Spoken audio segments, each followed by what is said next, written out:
नमस्कार, आदाब, सत श्री अकाल, राम राम, जय हिंद। मेरा नाम है J for Jagmohan, P for Pathak यानी जगमोहन पाठक। आप सभी लोगों का यूनिमॉन्क्स पर हार्दिक स्वागत, अभिनंदन एवं वेलकम है। भाई हम लोग 3 क्लास कर चुके हैं बेटा समास के ऊपर।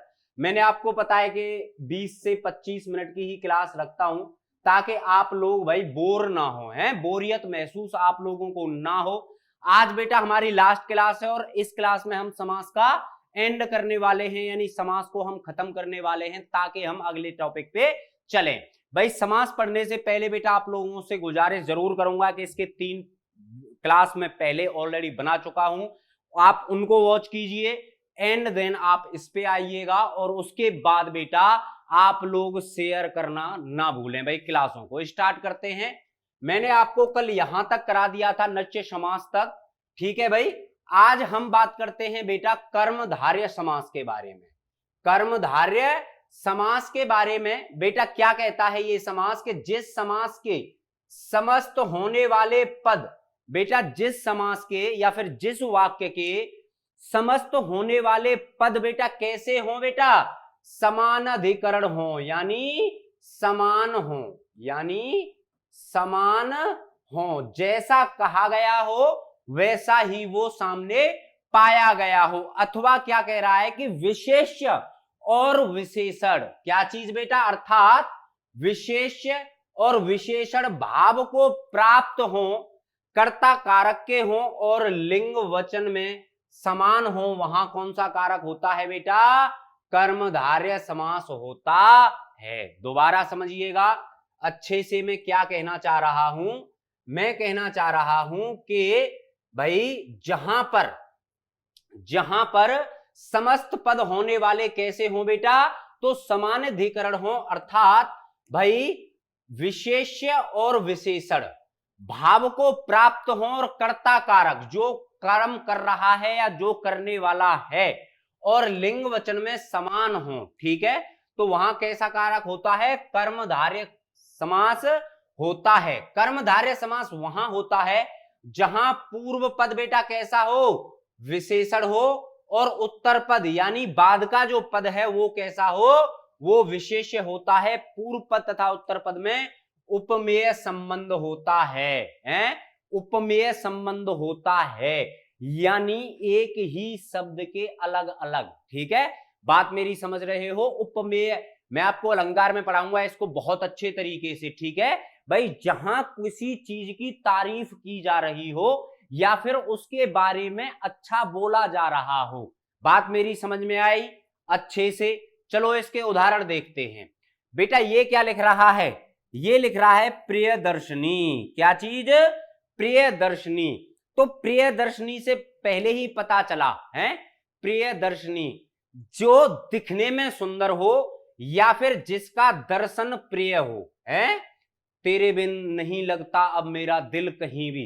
तो क्या कह रहा है, ये अंदर की आवाज आ रही है कि भाई तू बहुत ही सुंदर है या प्रियदर्शनी है, जिसके कारण कि मेरा दिल तेरे से दूर होने को चाह ही नहीं रहा है। मेरो तो गिरधर गोपाल दूसरों ना कोई, अर्थात मीराबाई क्या कह रही हैं कि जो गिरधर गोपाल है, भगवान श्री कृष्ण है, उनके अलावा मेरा कोई नहीं है, यानी उनका जो मुख है वो प्रियदर्शनी है। कैसा है, प्रियदर्शनी है। चलिएगा भाई सुहासिनी, क्या चीज, सुहासिनी। सुंदर है जिसकी हंसी, सुंदर है जिसकी हंसी, अर्थात सरस्वती, अर्थात सरस्वती। भाई जिसकी हंसी अच्छी हो।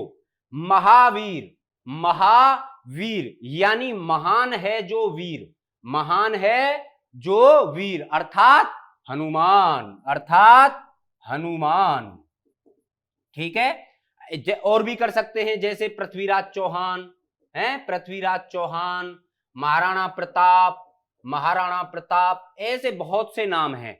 सुविचार, ये तो आपने शब्द सुना होगा सुविचार। भाई जिसका विचार अच्छा हो या अच्छा है जो विचार, उसी को क्या कहा जाता है, सुविचार कहा जाता है। मेरी बात समझ रहे हो, अर्थात जिसमें विशेष्य और विशेषण। भाई विशेष्य क्या हुआ, विशेष हुआ आपका सुविचार, और भाई विशेषण क्या हुआ कि सुविचार किसके माइंड में आया? भाई इंसान के माइंड में आया। बात मेरी समझ रहे हो, कनेक्ट कर पा रहे हो? तो विशेषण भी आपके उसी के समान हो और विशेष्य भी उसी के समान हो, वहां कौन सा समास होता है? वहां कर्मधारय समास होता है। सुलोचन, सुलोचना, सुलोचना, सुंदर हैं जिसके नेत्र। क्या चीज बेटा? सुंदर हैं जिसके नेत्र। बताइए कौन है ऐसा? बताइए कौन है बेटा ऐसा? भाई सुलोचना किसको कहा जाता है? सुलोचना किसको कहा जाता है? तो आपको पता होगा, रावण का बेटा हुआ करता था जिसका नाम था इंद्रजीत, मेघनाथ इंद्रजीत, उसी की पत्नी का नाम था सुलोचना। क्या नाम? सुलोचना। चलिएगा बेटा, ये आपको कर्मधारय समास याद हो गया होगा, अच्छे से पता चल गया होगा कि जिस समास के समस्त होने वाले पद समान अधिकरण हो अर्थात विशेष और विशेषण भाव को प्राप्त हो, कर्ता कारक के हो और वचन समान हो, वहां कौन सा? तो कर्मधारय समास होता है। कैसा होता है बेटा? तो कर्मधारय समास होता है। चलिएगा, ये मैंने आपको बता दिया। प्रियदर्शनी जिसका दर्शन प्रिय है, सुहासिनी सुंदर है जिसकी हंसी, महावीर महान है जो वीर, सुविचार अच्छा है जो विचार, सुलोचना यानी सुंदर है जिसके नेत्र। बात समझ में आ गई? आगे बात करते हैं। आगे क्या है बेटा? द्विग समास। कौन सा समास? तो द्विग समास। बेटा ये जो समास होता है ये आपको संख्यावाचक होता है। ये कैसा होता है? तो संख्यावाचक होता है। और भाई इसके अथवा परिणामवाचक विशेषण होते हैं, यानी इसका आपको कुछ ना कुछ परिणाम देखने को मिलता है। वहां कैसा? तो वहां द्विग समास होता है, यहां भी दूसरा पद प्रदान होता है, यानी ये वाला जो पद है यहां पर ये प्रदान होता है। भाई उदाहरण के लिए देखें तो शताब्दी, क्या लिखा हुआ है बेटा? शताब्दी। शताब्दी का मतलब क्या है? 100 वर्षों का समूह। क्या चीज बेटा? तो अगर मैं एक ही बात में कहूं तो 100 वर्षों का समूह ही क्या कहलाता है? समूह क्या कहलाता है भाई? आपका शताब्दी कहलाता है। तो इसको कैसे लिखेंगे? शताब्दों का समूह यानी शताब्दी। त्रिलोक, त्रिलोक यानी तीनों लोकों का समूह, तीनों लोकों का समूह। आकाश पाताल है भाई, आकाश पाताल और पृथ्वी, ये कितने लोक हैं? ये 3 लोक हैं। आगे बात करते हैं। चौगुनी, चौगुनी यानी 4 गुनी, यानी आपके पास 1 रुपया है, अब आपकी गर्लफ्रेंड के पास 4 रुपए हैं, तो जाहिर सी बात है कि अब ये तुमसे दूर जाना चाहेगी, है ना? तो क्यों? क्योंकि पैसा है। तो वैसे ही क्या कह रहा है ये? चौगुनी यानी 4 गुनी। अच्छा आगे बात करते हैं। चौराहा, चौराहा भाई 4, बोलिए मेरे साथ, 4 राहों का समूह, जहां पर क्या बेटा? तो 4 रास्ते आकर मिलते हो। क्या? 4 रास्ते आकर मिलते हो। बात मेरी समझ में आई अच्छे से एकदम? ओके आगे बात करते हैं बेटा। तो ये क्या कह रहा है? ये कह रहा है तिरंगा। क्या चीज बेटा? तिरंगा 3 रंगों का समाहार, अर्थात एक ऐसा कपड़ा जिसमें क्या हो? तीनों रंग विद्यमान हो या मौजूद हो। चलिएगा आगे क्या है बेटा? पंचनद, पंचनद यानी 5 नदियों का समूह, 5 नदियों का समूह। तो याद रखिएगा द्विग समास किसे कहते हैं? जहां समस्त पद का पहला पद कैसा हो बेटा? तो संख्यावाचक, अर्थात इसका कोई ना कोई परिणाम और विशेषण होता है, वहां द्विग समास होता है। द्विग समास में याद रखिएगा जो दूसरा पद होता है, जो विग्रह होता है, वो क्या होता है बेटा? वो प्रधान होता है। आगे बात करते हैं। बहुव्रीहि समास। कौन सा समास? तो बहुव्रीहि समास, अर्थात जहां समस्त पद में आए हुए दोनों पद गौड़ होते हैं। दोनों पद क्या होते हैं? गौड़ होते हैं, तथा ये दोनों मिलकर, तथा ये दोनों मिलकर किसी तीसरे पद के विषय में संकेत करते हैं। हैं? क्या बोलते हैं कि 1 और 1 11। समझ रहे हो मेरी बात को? तो ये क्या कह रहा है कि दोनों जो हैं, देखिए क्या कह रहा है, पहले से पढ़िए कि जहां समस्त पद में आए हुए दोनों पद क्या हो बेटा? अपने आप में गौड़ होते हैं तथा ये दोनों मिलकर किसी तीसरे पद की ओर या तीसरे पद के विषय में संकेत करते हैं तथा यही तीसरा पद प्रधान होता है। समझ में आई मेरी बात? ओके, ये गलत लिख गया है बेटा, ये है चक्रधर। चक्रधर यानी चक्र धारण करने वाला अर्थात विष्णु। भाई चक्रधर किसको बोलेंगे बेटा? चक्रधर बोलेंगे हम लोग भगवान विष्णु के बारे में। ठीक है भाई, अर्थात अगर बोला जाए, भाई देखिए क्या कहा है इसने कि आए हुए दोनों पद कैसे होते हैं बेटा? गौड़ होते हैं जैसे कि, और तीसरे पद के विषय में किसी के ओर संकेत कर रहे हैं। तो चक्रधर क्या है? चक्रधर। एक आदमी ने कहा दूसरे से, चक्र धारण करने वाला कौन होता है? भगवान विष्णु। अर्थात जो चक्र धारण करता हो उन्हीं को क्या कहा जाता है? विष्णु कहा जाता है। चलिएगा आगे बात करते हैं। चतुर्भुज, चार भुजाएं हैं जिसकी, अर्थात विष्णु। अर्थात विष्णु।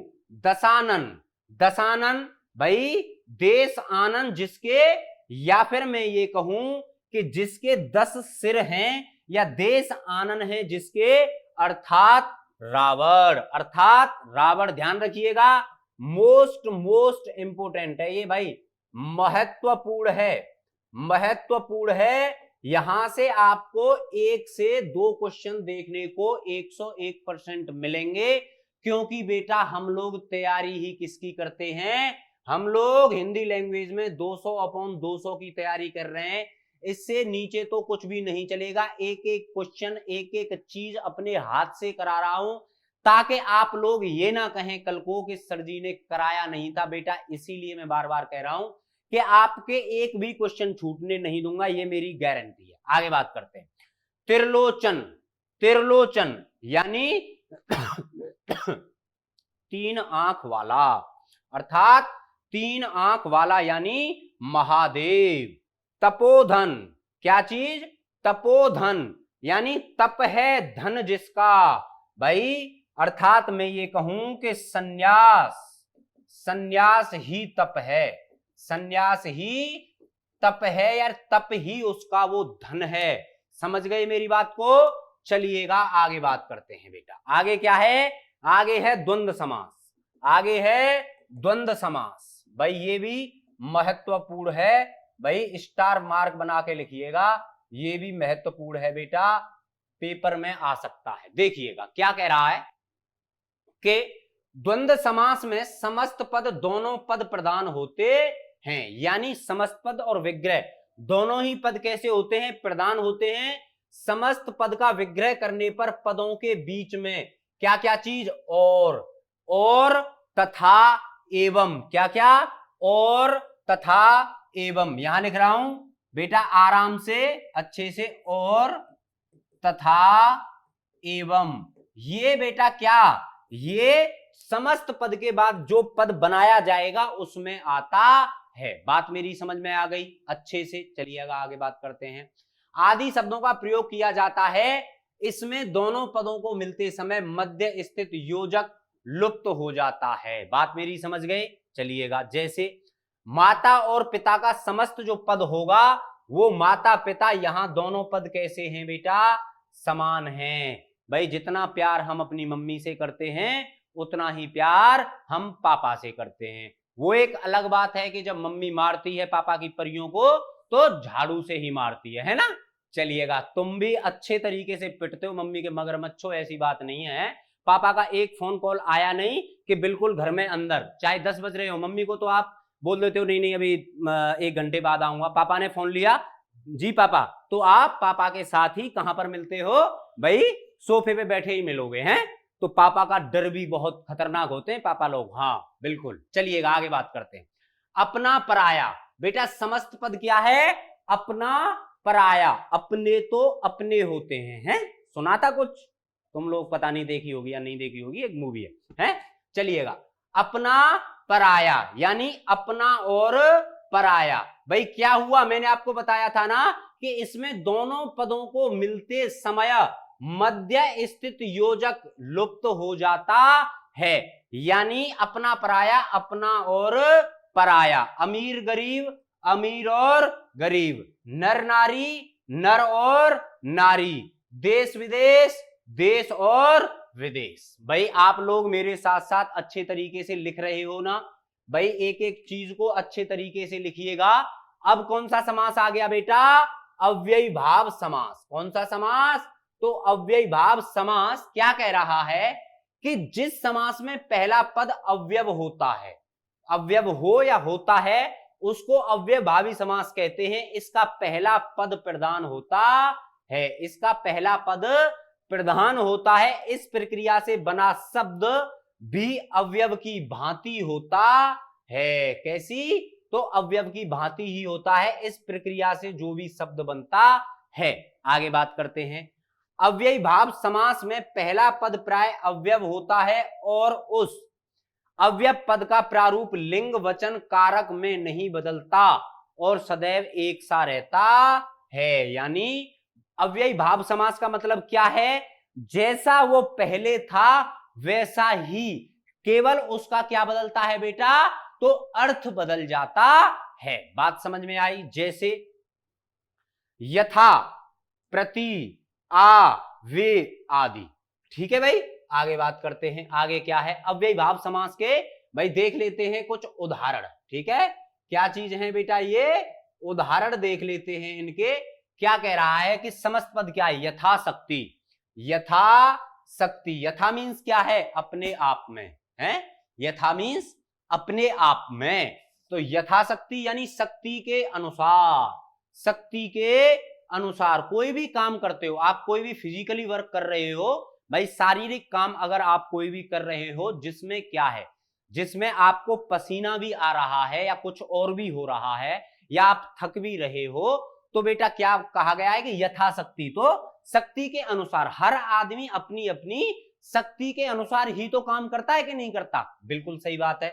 प्रतिदिन, प्रतिदिन यानी दिन दिन। क्या चीज लिख रहा है बेटा? दिन दिन। क्या चीज बेटा? दिन दिन। बात मेरी समझ में आई आपको अच्छे से एकदम? चलिएगा आगे बात करते हैं। प्रत्यक्ष। क्या चीज? प्रत्यक्ष। बोलते हैं ना कि आंखों देखा हाल है। प्रत्यक्ष को परिमाण की जरूरत नहीं होती। अगर आपने डायरेक्टली ही देख लिया है तो आपको परिमाण की क्या आवश्यकता? बात मेरी समझ गए? तो प्रत्यक्ष का मतलब क्या है? आंखों के सामने या आंखों से देखा हुआ, आंखों से देखा हुआ। बात समझ में आई अच्छे से? अगर एक एक चीज समझ में आ रही हो तो बेटा एक भी बच्चा नहीं बचना चाहिए जो सीयूईटी 2024 की तैयारी कर रहा है। किसकी बेटा? तो सीयूईटी 2024 की तैयारी जो बच्चा कर रहा है, उस बच्चे तक बेटा ये क्लास अच्छे अच्छे तरीके से बिल्कुल के हाँ भाई तुम भी सब्सक्राइब करो चैनल को, हम भी सब्सक्राइब करते हैं एंड देन सर जी से पढ़ते हैं, यूनिमॉन्क्स के हर एक टीचर से पढ़ते हैं, क्योंकि बेटा हर एक डोमेन का स्पेसिफिक टीचर है। एकदम एक एक चीजें ज्यादा से ज्यादा समझाने की कोशिश आपको कम से कम टाइम में करता है, ताकि आपके जो बोर्ड्स एग्जाम हैं या फिर आपके बोर्ड्स की जो तैयारी है, आपके 12th क्लास के जो पेपर हैं, उनमें कोई भी बाधा ना बन पाए। आगे बात करते हैं। क्या है? आजीवन। आजीवन का मतलब क्या है? जीवन भर तक। भाई जिसकी कोई मृत्यु ना हो, या आजीवन यानी जब तक तू जिएगा ऐसे समझ लीजिए, या जीवन भर तक। अनुचर यानी पीछे चलने वाला, अनुचर पीछे चलने वाला। यथाशीघ्र जितनी जल्दी हो सके, यथाशीघ्र यानी जितनी जल्दी हो सके। प्रत्येक, प्रत्येक यानी प्रति एक हर पर, या प्रति एक हर एक। बात मेरी समझ में आ गई? अच्छा जी आगे बात करते हैं। चलिएगा बेटा यहीं तक है और हमारा भाई समास खत्म हो चुका है। ठीक है, क्या चीज भाई? हमारा समास, जो समास वाला चैप्टर है ये हमारा बेटा एकदम खत्म हो चुका है। एक एक चीज मैंने आपको अपने हाथों से कराई है। आगे कल मैं आपको रस या अलंकार, आप लोग कमेंट की करिएगा कौन सी चीज लेके आऊं, भाई वही मैं यहाँ पे चैप्टर पढ़ाने वाला हूं। कल मिलता हूं, तब तक के लिए नमस्कार, जय हिंद।